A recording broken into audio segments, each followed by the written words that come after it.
Hi, everybody. With our Happy Mind Story series, I look to share the inspirational stories of people who have suffered with mental illness or other mental conditions and have successfully learned to live with this and go on to thrive and are now helping others to do the same. In today's Happy Mind Story, I have the pleasure of speaking with Elena Breese, an inspirational speaker, wife, mother, and a Boston Marathon bombing survivor who lives with post-traumatic stress disorder, or as we may know it, PTSD. Through her website, Still Blooming Me, Elena shares how she learned to embrace her trauma and mental challenges, advocate for herself, and grow from her experience. She's passionate about bringing awareness about PTSD to the world and sharing resources that have helped her heal. Elena has also contributed to various blogs, podcasts, and speaks publicly about PTSD. So, Elena, thank you so much for taking part. I'm looking forward to hearing your story. So, how are you going today? I'm doing great. Thanks for having me. Awesome. Well, let's get started, and perhaps you can give us a little bit of an intro into who you are and share a little bit about your personal story and journey to where you are now with Still Blooming Me. Mhm. Well, I mean, you really summed it up a lot in that introduction. Like you mentioned before, I'm a Boston Marathon bombing survivor. For a lot of people, you might have lost track of time, but the 10-year anniversary was this past April. So it was a great kind of point in time for me to reflect back on the bombing and where we are today, where I am today in my healing journey. Um, at the time of the bombing, we had two very small children. My daughter was 3 and my son was 6 months old. And so, as any kind of young parent knows, you're in the weeds, you're not sleeping very well. And after the bombing, when we returned home to Arizona, I just kind of went back into the mode of doing all things for everyone around me, and I failed myself. About 1 year after the bombing, I started experiencing some nightmares and sleep disturbances, and that kind of ballooned into very paralyzing anxiety and depression. And I had never experienced any of these symptoms in my life before, and I was unable to really name what they were. And I lived with these symptoms for about 3.5 years until I basically stopped eating and sleeping, and I was unable to kind of fulfill natural, like normal, natural human functions. And I became suicidal at that point, and I was voluntarily hospitalized. It will be 7 years next month. And that was a really difficult experience for me. I actually got much sicker after my hospitalization, but it really lit a fire within me to advocate for myself because I knew no one was going to fight for me the way it needed to be done. And together a team of doctors and therapists and naturopathic doctors, acupuncturists, all of these people who were going to take care of me. And that just kind of propelled me forward. And then I thought I was searching for people like me to see what they had done to help them heal. And I couldn't really find that example. I was finding a lot of military veteran focused content around PTSD because we know veterans are largely affected by PTSD. But I wasn't finding, a suburban housewife, mom, woman like me that was trying to juggle this illness. And so I thought, well, maybe I can be kind of a face and a voice for someone like me out there and show them that you can heal and you can grow alongside PTSD. And No. so that's where I am today. I'm still working on it every day.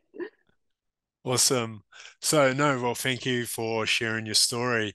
So, with PTSD, like as you said, like I guess like a lot of people's exposure to it is something they're aware of through the military, and that, and then and then some interesting things you kind of like indicated that you didn't really experience it immediately after the event, but you started having the signs and symptoms appear like 1 year after the event. So is that Yeah. common?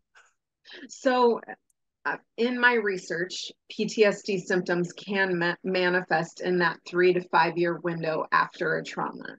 It's not necessarily something that happens right away. Usually, if you start experiencing these symptoms right away, they kind of diagnose you with some sort of shock. Um, but this was at a point in my life where the bomb was kind of past me 1 year mark and kind of viewing all of the footage. My husband was kind of glued to the footage, and then that's when my nightmares started. So basically, you just kind of like indicated that it can manifest sometime after the actual kind of like event. And is there some kind of like information around why it takes time to kind of manifest? I mean, I think the brain is a very complex system, and also from my research, trauma can it changes your body on the cellular level. So for all of these things to kind of take place at once, I'm sure it can take time in some people. And one of the reasons why I was kind of one of those late bloomers with PTSD is I had just had a baby and I was nursing, so I had all of those like good endorphins and hormones surging through my brain. And once I stopped nursing, it was around this whole time. Maybe that also had something to do with why mine was a little bit later of an onset. But again, I started having those symptoms about 1 year after the bombings. So it wasn't until sometime later that it got so severe that I needed help. So for people who've gone through this kind of like experience, is there a way to kind of like prevent, because like nowadays it seems like there's more exposure to kind of like trauma on an Yeah. ongoing basis. So what can we do if we have been through a similar kind of event like you have to kind of proactively kind of like prevent us kind of like having those kind of experiences, or one year out, finding that we're starting to have these kind of like signs and symptoms as a result of the event that happened? Is there things we could do to kind of like preempt and Prevent it. yeah, prevent it? Yeah, I think that's a really good question. And in working with my EMDR therapist now for like 6 years, 7 years, she said that if you get trauma treatment, so if there is a trauma protocol to these special kinds of therapies, if they're able to get you in within about 90 days after the trauma, that they can prevent a lot of these symptoms and a lot of the um, they claim to prevent PTSD if they can get you within that time frame. I don't know that. I mean, I guess their studies suggest that this is true.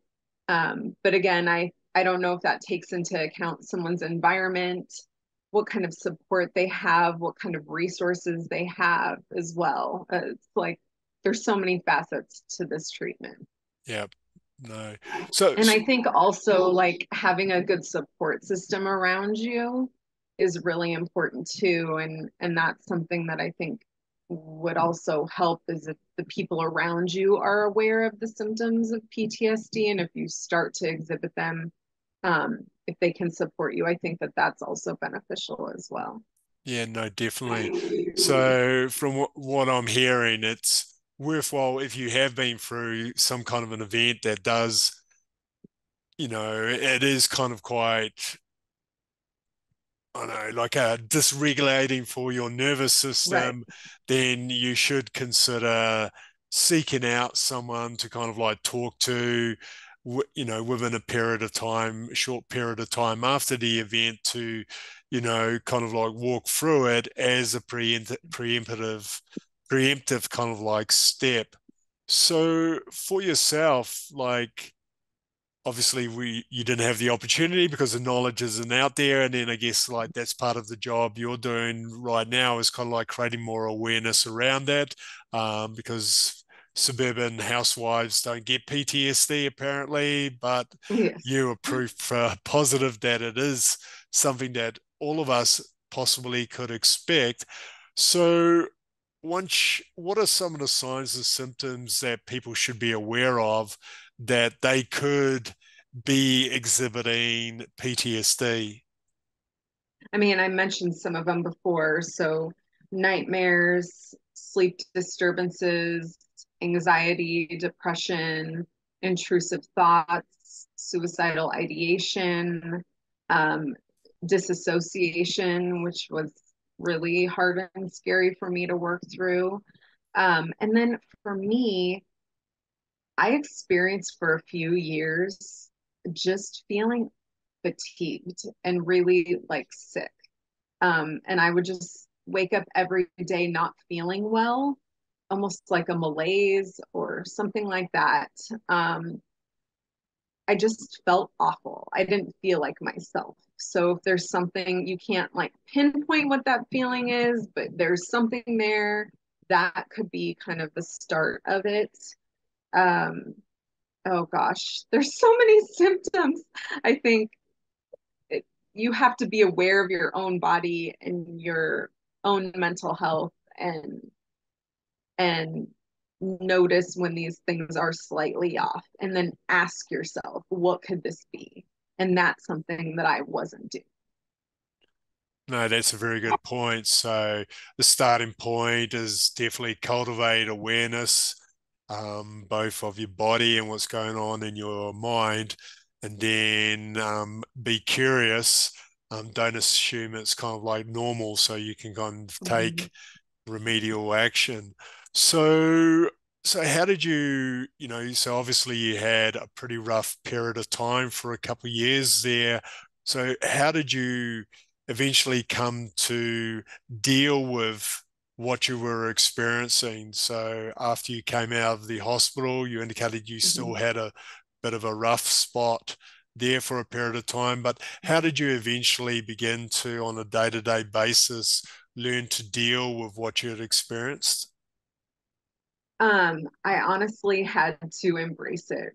I had to embrace PTSD into my life and accept it so that I could live alongside of it.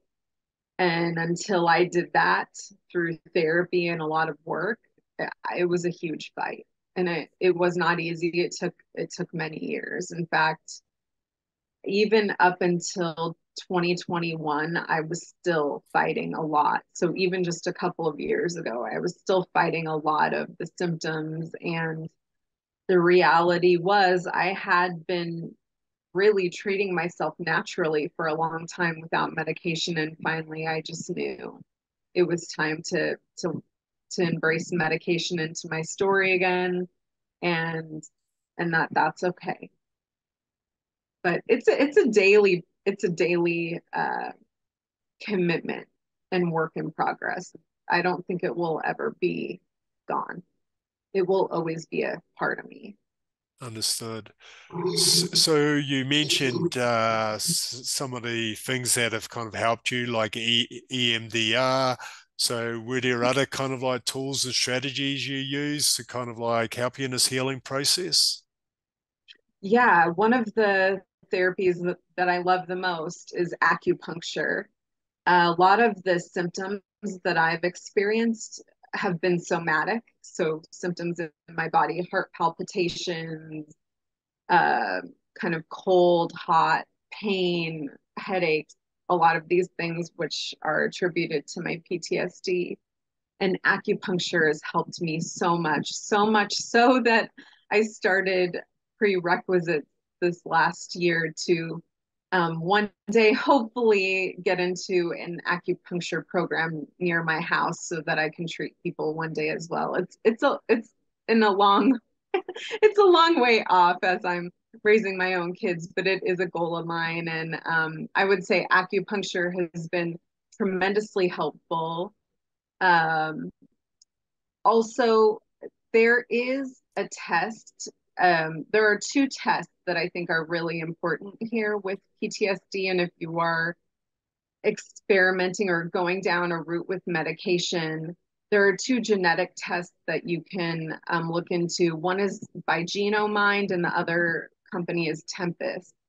And they run your genetics through a siphon with virtually every medication, and they're able to determine what your body can metabolize. And this tool is really important because psych meds are difficult and can create a lot of side effects on their own. And so this was kind of where I started before I um, went back towards using medications on my journey again because I wanted to lessen some of those side effects if I could. So that has been a tremendous tool for me as well. Awesome. So, what do you think having this experience has taught you about yourself? Oh, wow.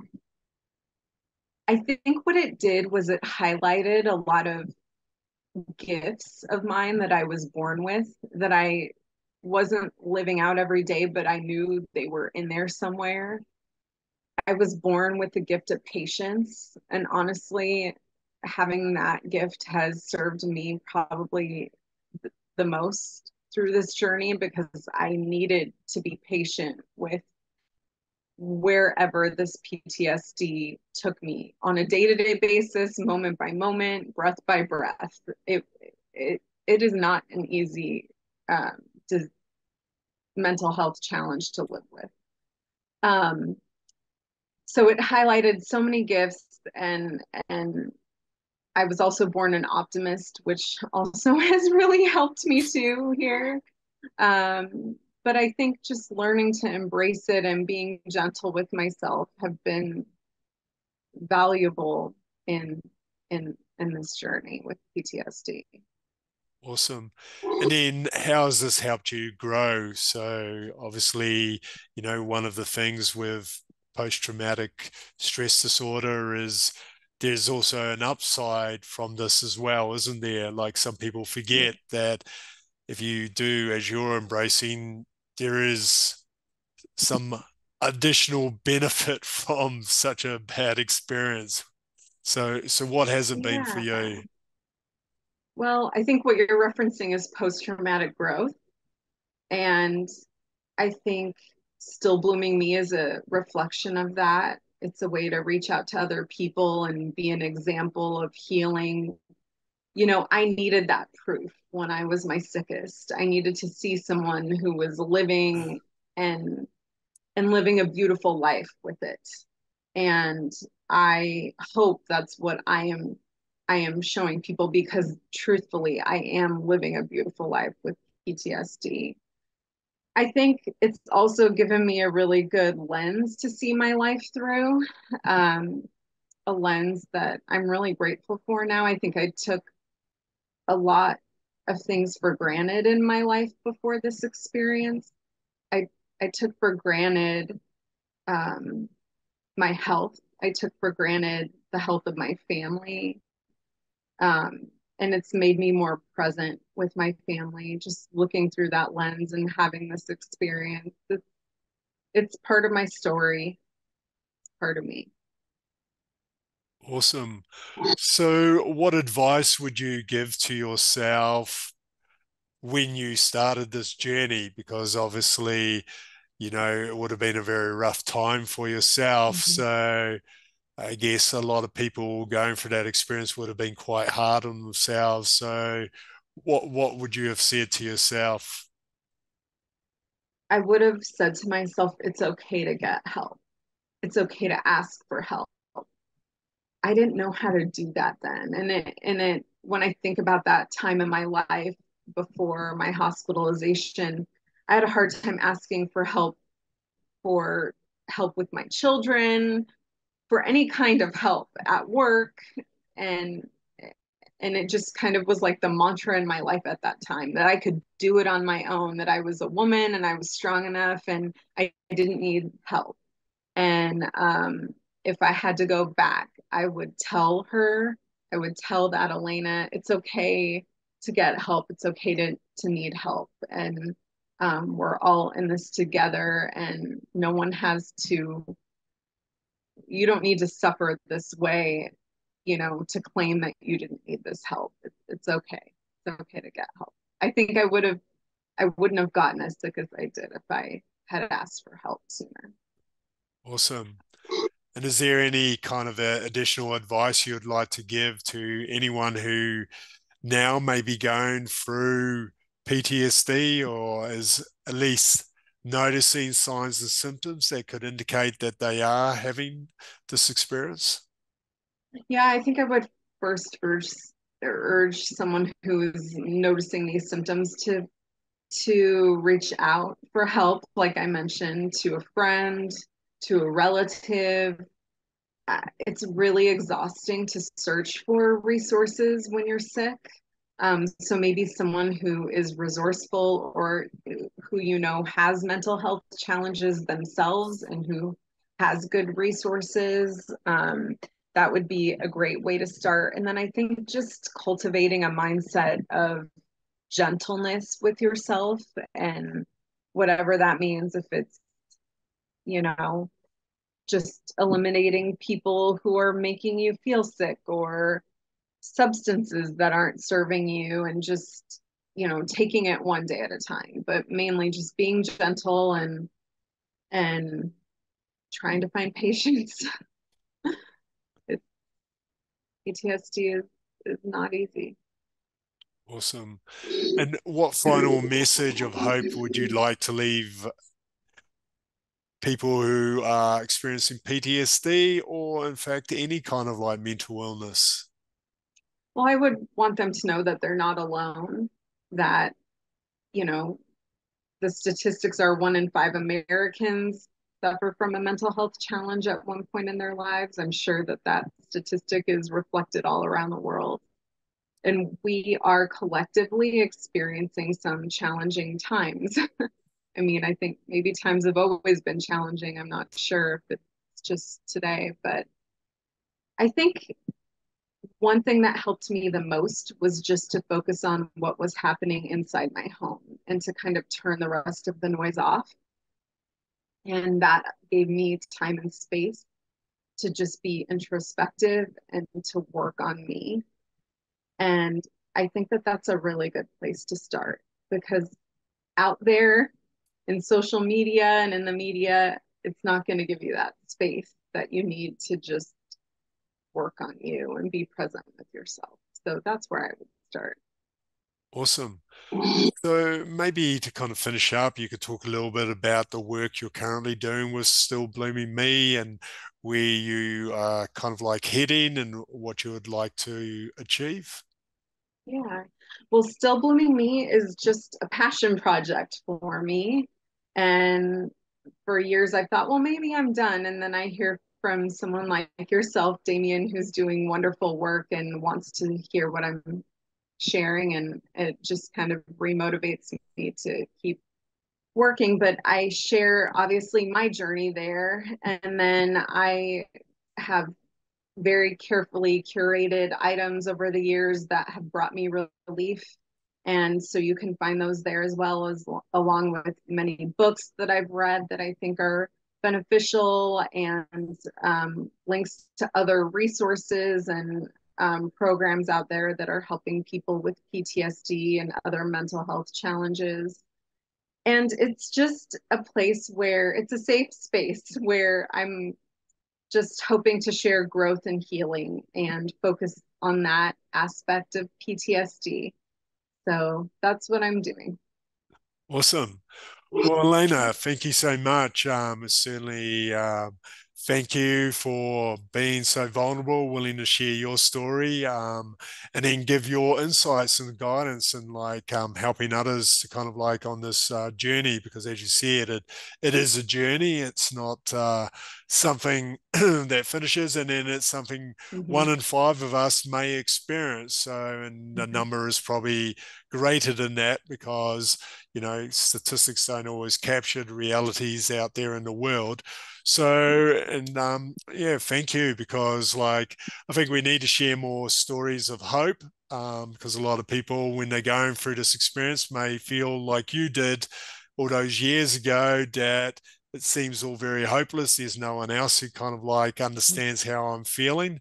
And then also, the work you're doing with Still Blooming Me to kind of like show there is light out of the light at the end of the tunnel, and you can Mhm. certainly go there if you do ask for help, look to access resources. And there are lots more available every day to help you Yes. kind of like heal. So thank you once again, and then perhaps you can share with the audience how they can find you online. Sure. Well, you can find me on my website, www.stillbloomingme.com, and I'm very active on Instagram, and my handle is at stillbloomingme. So you can follow me there too. Awesome. Elena, one more time, thank you so much for sharing your happy mind story. Thank you, Damien.